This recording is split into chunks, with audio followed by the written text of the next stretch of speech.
Welcome back to Talk of the Town.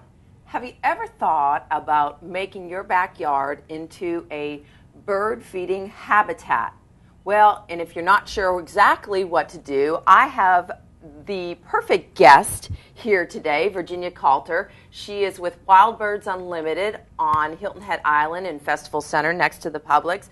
And Virginia, welcome to the show. And you have been there, we were just talking a little bit before the show, you've been there forever. Well, 17 years, and it seems like forever sometimes. Yeah, a long time. It's a great place to be. Absolutely. And so you're like my favorite bird lady. I walked in there yesterday, and there's just everything to do with birds, and obviously nesting and learning about birds and cultivating birds. But tell me, I didn't hear any birds except for the chimes.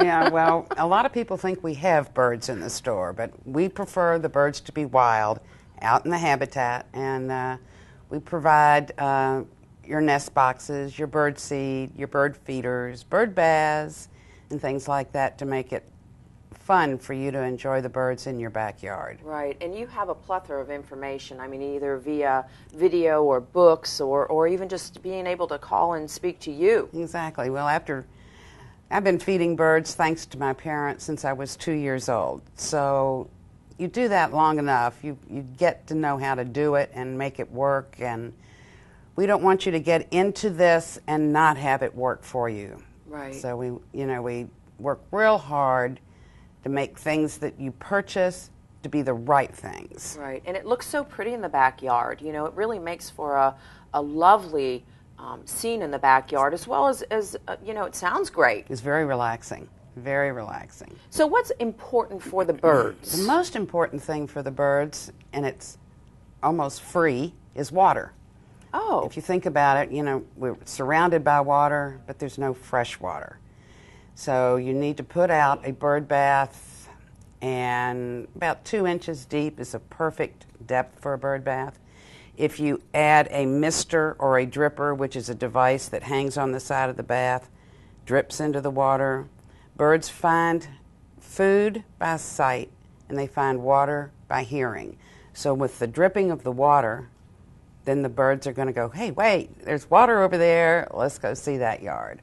That's interesting. I had absolutely no idea about that. And when it comes to feeding birds, is it sort of like cats and dogs? There's certain food or feed for the birds, different birds? I mean, is that how it works, the same way as for other pets?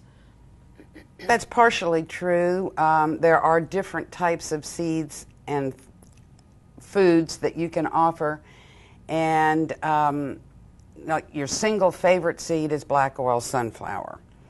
There are there's millet for your painted bunting, he prefers that.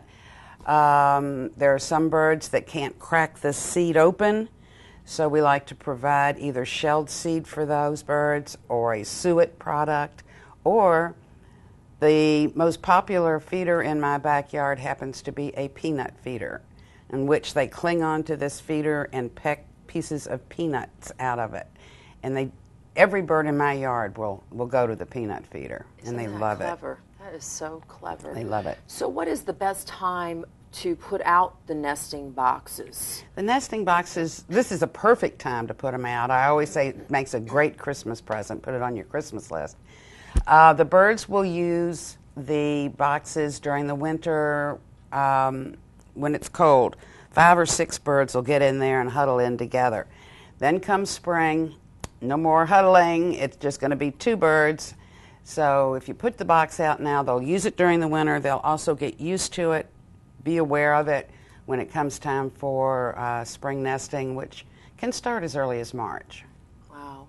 I'm seeing that you brought your binoculars with you. Yes, I've discovered after being in the store for as long as I have that when people come in to purchase a pair of binoculars. So you do sell binoculars at the store? Yes, okay. we do.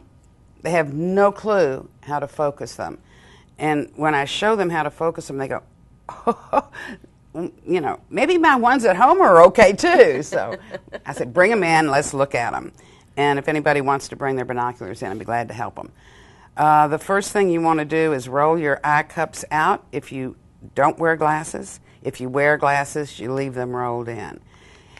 Hold them up to your face, squeeze them in and out so you see no black through the barrel, so you can look through them properly.